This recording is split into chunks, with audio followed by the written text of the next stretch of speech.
He's the core of everything. He's life itself. He's the light. I mean, if we don't all revolve around Christ, and we're way out in space somewhere. He draws you in. He's the light. You're drawn to that light. And it's nothing you can explain in words. It's something that happens to your heart where all of a sudden you realize who this is. And you realize, oh my gosh, I'm not worthy of this. Talk about I'm not worthy. Yeah, I'm not worthy. We are not worthy. And yet, still, being hung on the cross, he knew your name. He knew my name. And that made me go, how can I not believe in this? It changes your heart. No, he didn't say, and now that you're a Christian, you can no longer be in rock and roll. His plan was, now you're a Christian, go be in a rock and roll band. But follow me. Be Alice Cooper. And that's what Christians don't understand. I can be Alice Cooper, and I can't tell you how many emails I get saying, that song you wrote, Hey Stupid? Yeah. Changed my life. I was getting myself that song spoke to me. Some of the songs that don't make any sense at all, they go, I turned to Christ because of that song. And I go, that song? What? It spoke to them differently. It said something differently. So now, when I write, I always try to have some lyric pointing towards Christ. At one point, we did an album called Brutal Planet and Dragon Town. And what it was talking about was, it was a heavy metal album. This is so cool, man. It's right. And then Christian kids started listening to it and going, this is a Christian album. It's talking about how this is a brutal planet. And Dragon Town is the result of it. If you get one shot, you don't get another chance. If you end up in Dragon Town, there's no way out. But Brutal Planet's pointing out all the things that point to Christ. The horrible things, but the things also that point to Christ. That album and The Last Temptation, which was another album about that, it was written sort of like Something Wicked This Way Comes. The circus comes to town, the kid goes to the circus, and they try everything to get him to join the circus. Right? And at the end, he doesn't. Right? They were being sold in Christian bookstores. And my record company couldn't figure out why. They're going, why are we selling records in Christian bookstores? Because it was Christian albums.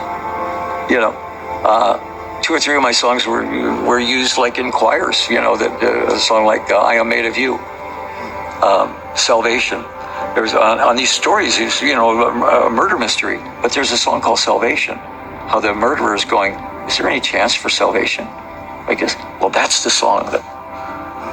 So you did all these horrible things, but yeah, there is a chance for salvation.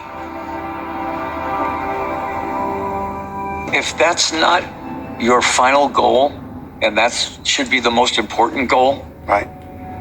Everything else is secondary. Everything else is thirdary. I always said this before, and a lot of people don't like the statement, but if I were going to put what's important to me in order, Alice Cooper would be about 5th. Yeah.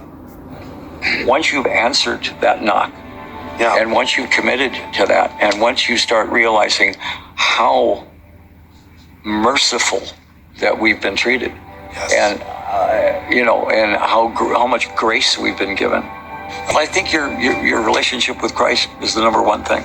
And of course, your family. My family are all Christian. My wife is she's like walking in a Bible herself. And yes, she plays Mademoiselle Guillotine on stage, and she plays all these characters. The kids are all in show business, but they're all Christians. So when people say to you, they say, who are you? I go, well, first, I'm a child of God. Second of all, I'm in a rock band. It's not I'm Alice Cooper, the rock singer, and I'm a Christian. The priority is that I'm a child of God. Oh, and then I'm a rock singer, and I do this, and I'm a father, and I'm a husband. So in that order, I think, is really who you are. I think if you don't have the Lord in your life, yeah, You're always going to be trying to fill that hole. Yeah. With something. Yes. It's either going to be drugs, or it's going to be Ferraris, or it's going to be houses, or wives, or this, or that, or fame. Yeah. And you're never going to achieve it. Yeah. Because there's that inner thing of us that when we're born, of reconnecting with God, that's there. And even if you're denying it, that's what you're searching for. And so they'll go to, the new fad is this. I'm going to go be now a Buddhist. I'm now going to be a vegetarian goat yoga person. I'm going to be this. And they go through everything and still don't find it. And the last place they look is the Lord. Well, I think because once you say, God, you're my God, you're my Savior, now you have to answer to him. Yes. People do not want to give up their God self. The self that they control. I control my life. Right. Even people go to church. I go to church. Okay, but you haven't given yourself. You haven't given yourself fully. And that's where the fulfillment comes from. You can't explain that to somebody that's not searching. If you put anybody and say, here's the biggest mansion on the planet, you can have anything you want. You can have drugs, you can have alcohol, you can have women, food, but you can't leave the mansion. It's a prison. At a point you'll find, you'll either eat yourself to death, you'll drug yourself to death, you'll do something because it's not natural to be in prison. That's true. That's everybody that was in that position ended up dying, way before their time.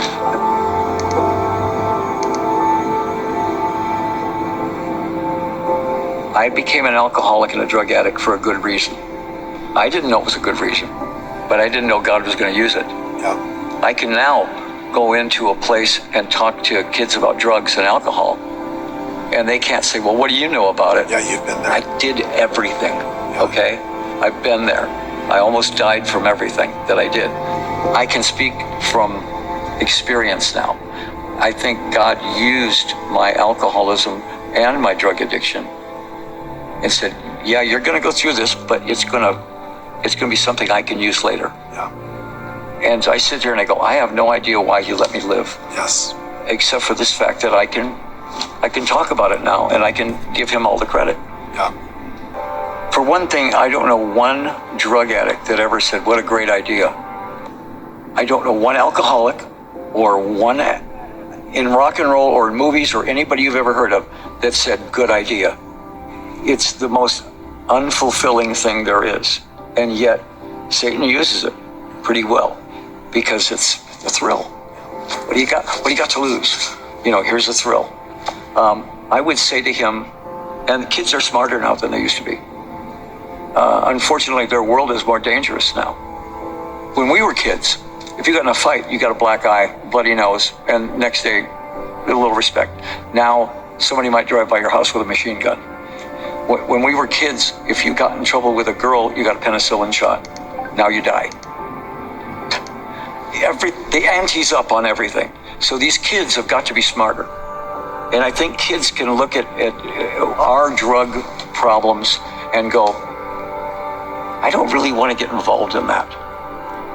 My thing I would say to them is, when you hear that knocking at the door, answer the door. If the Lord is knocking at your door, answer it. It's the best thing that you could ever do.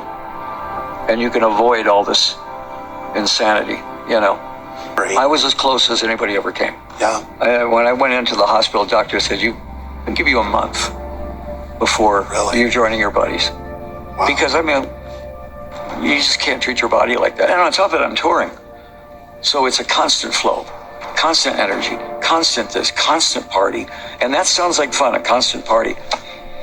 Got to a point where I would go backstage and look at my stage costume and start crying because I knew what I had to do to get into that costume to perform was now depression.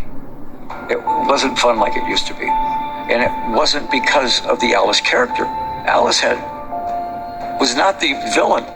Alice wasn't the problem. I was the problem. Alice was kind of the relief because Alice didn't drink on stage. Alice didn't do drugs on stage.